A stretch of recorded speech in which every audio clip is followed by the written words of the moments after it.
Hello, Googleization Nation, and welcome to Beyond the Office, Building and Leading Remote Teams, a GGG Unleashed podcast with thought leader Bill Keller. I'm Ira Wolfe. And I'm Jason Cochran. In each of Bill's episodes, you'll get the latest research, trends, and tips on remote work to build and lead cohesive teams around the world for the future of work. Let's begin. Welcome to Beyond the Office, Building and Leading Remote Teams. I'm your host, Bill Keller. And on today's episode, we have an interview with one of my employees out of India, and his name is Harshank Mistry. And so welcome, Harshank. Great to have you here today. Thank you so much, Bill. Great to have you too. Great to see you. Well, it's awesome to see you. Harshank's been with us for how many years now? It's been 3.5 years, coming up to 4 years in February.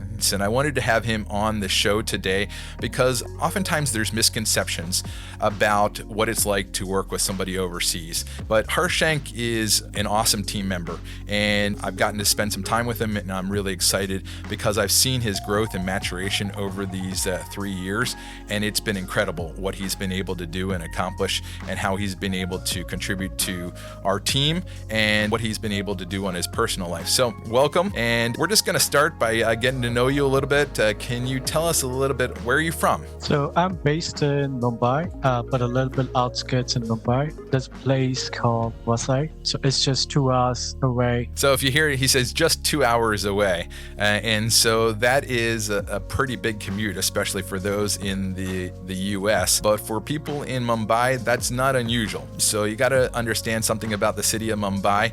It is approximately 22 to 25 million people, depending upon the metro location. So except for some of the largest states in the U.S., California, and I believe Texas, one city in India has more people than all of those states. So it is a very large city. So how do you get to work every day, Harshank?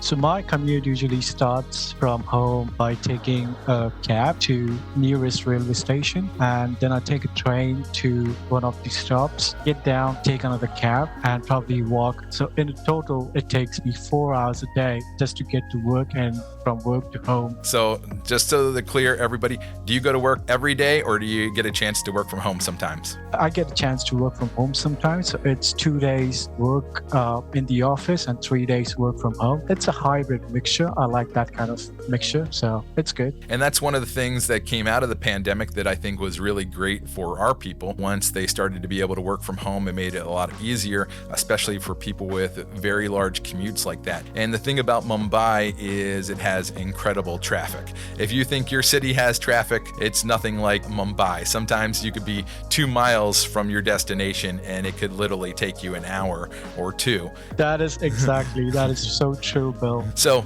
let's get started. You spent some time actually overseas, which is makes you a little bit different than some people. Can you tell us a little bit about that time?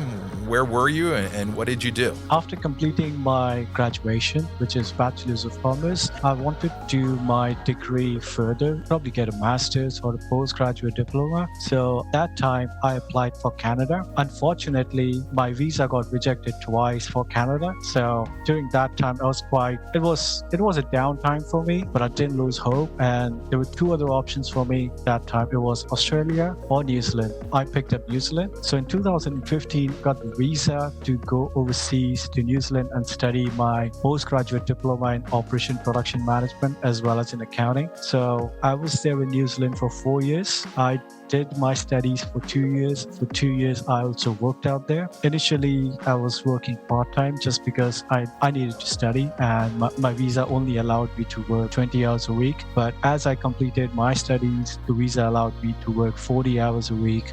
And, I have had various roles in New Zealand. Started from accounting assistant to one of the local flooring companies to working for one of the big 4, which is Deloitte in New Zealand. I was an accounts receivable specialist in New Zealand, in Deloitte for a couple of months.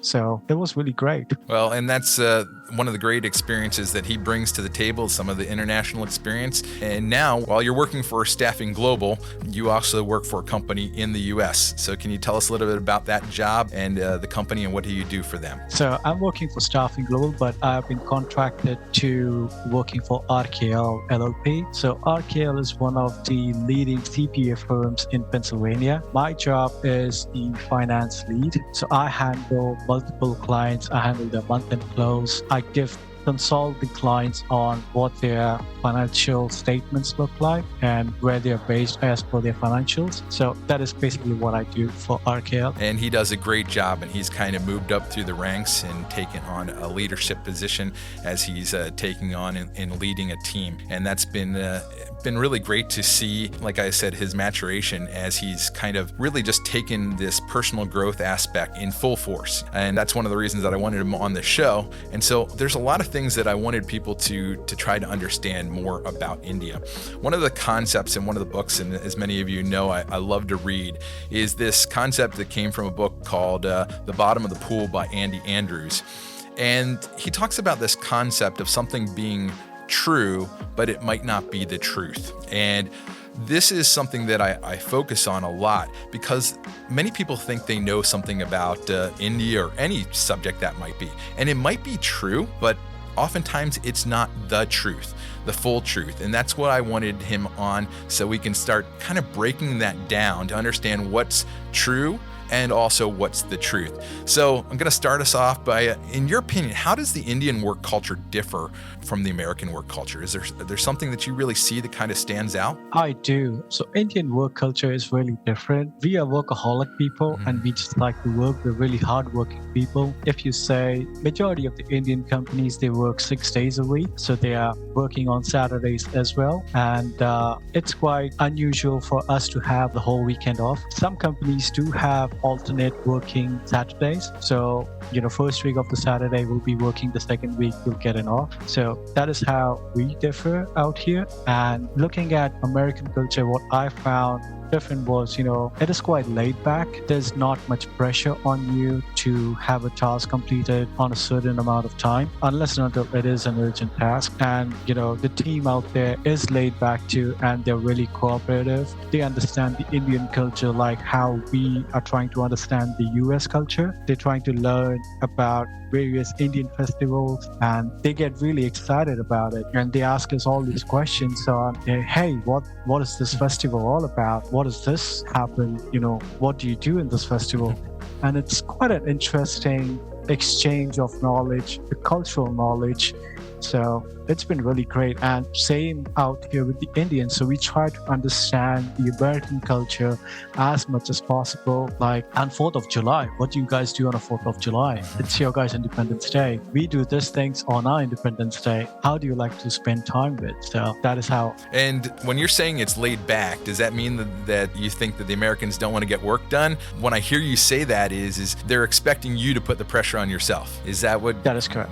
Yeah. Don't get me wrong. They want to get work done, but there is no pressure. So I've heard a lot of things about the Big Four in India and the Big Four, which I worked for back in New Zealand. And New Zealand, they didn't have any time frame. People were so efficient out there, like they never needed a time frame. So that is the difference between what I see in Indian work culture and the international work culture. That's one of the things that you'll see, that there tends to be more managerial pressure, I would say, in India than in the US. And that's sometimes something that we need to take into account to try to get the greatest amount of value for both sides out of that, to understand that, so that we understand how to communicate. Because oftentimes somebody might come into your workplace and you go, oh, they're not moving along because I need to put more pressure on them. Oftentimes it's really just a misunderstanding as far as the work culture and what the expectations are. And so that's really one of the first things, is making sure you're setting clear expectations to make sure that everybody's on the same page there. So what are some of the changes that you needed to make in working with an American work culture that you found? and how were you able to do that? So I already had some international working experience in New Zealand, and American work culture is no different than New Zealand work culture. So it's just the people mindset, the way we communicate, the way we understand. So I just needed to frame my communication accordingly in how the Americans would understand, and just make sure I'm communicating efficiently and effectively and not having any loopholes in my communication. And besides, I'm into accounting, and accounting is same across the whole world. It was just difference in the accounting principles, which is different in America as well as the rest of the world. So just keeping that in mind, there's not much change I see between American work culture and the work culture I had in New Zealand.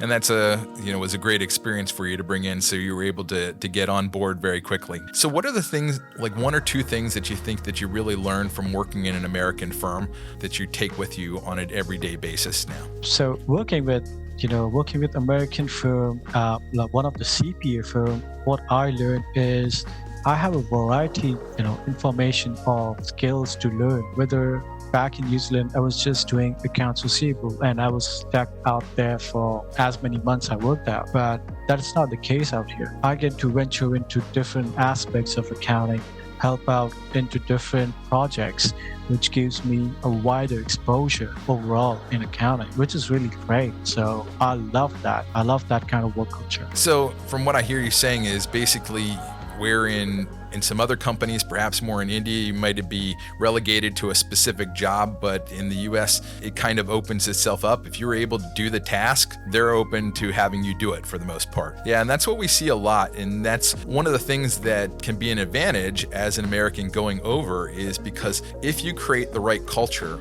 it's going to be something that the people there are going to love, because they get more opportunities. Like you said, there tends to be a lot more pressure in that environment, and there's one particular job that they're allowed to do, and it might be a long time before they're able to get to move up and to do something different. And so it gives them more variety as well. So having seen some of the differences between the two cultures, how do you think more broadly and your coworkers that you're able to add a value to the American company? Like, what are you able to bring from India? What are the things that are, I don't want to say inherently Indian, but that you see that are the part of the Indian culture that when you come into the US context, that you're able to add value to them? In terms of accounting, yes, we add a lot of value.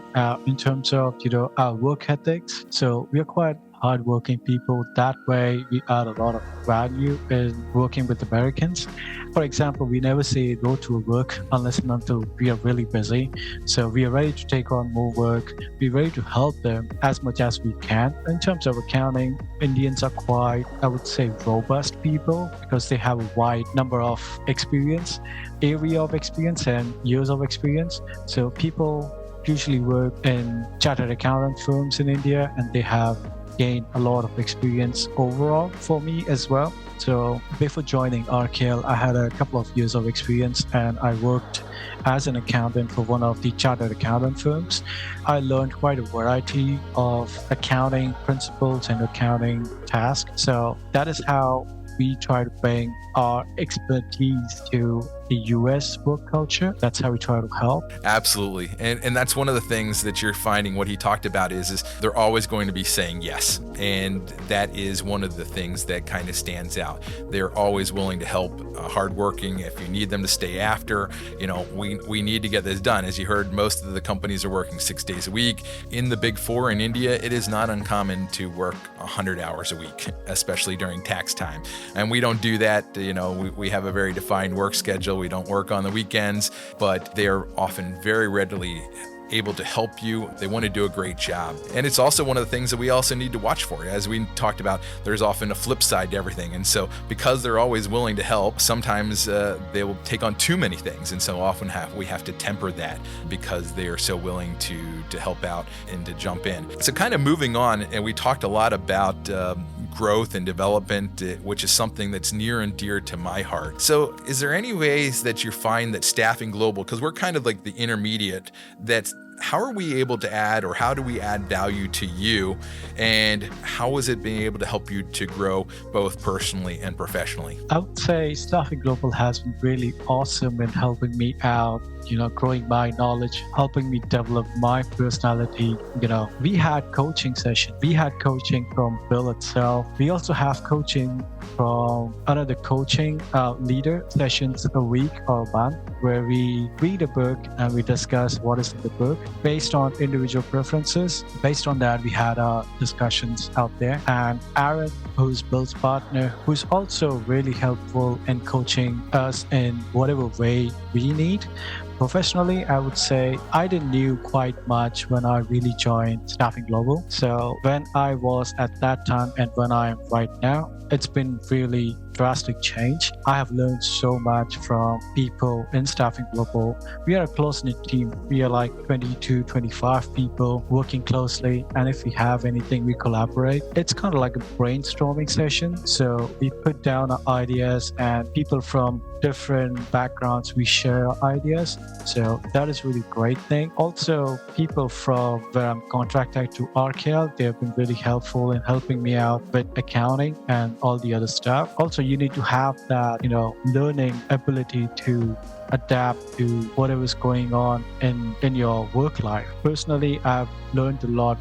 I'm a self-motivated person and I'm really curious about something. So if I don't know anything, I'll just go out and research, and that is how I learn. Great. And we're here to support you, and that's part of our goal and what we're trying to do. And we're just going to wrap up real quick here. And is there a piece of advice that you would give an American executive who's thinking of hiring somebody in India? It's not a piece of advice, I would say, but then if you're hiring an Indian, you get a robust experience, working with an Indian, because it's not just limited to one aspect of accounting. It is a wide spread of knowledge, I would say. And once they are in it, they are just in it. You expect the work to be perfect. That is what I would say. So you think you guys can do a great job, and we've seen that as well. And so I want to thank you for being here today. Thank you for your time, and I really appreciate it. And for everybody who's with us today, thanks for being with us. Until next time, have a great day. So if you'd like to learn more about remote staffing, feel free to message us for our free guide, The 7 Deadly Sins of Remote Staffing, and how to make sure that you don't commit them and you're successful in your remote hiring journey.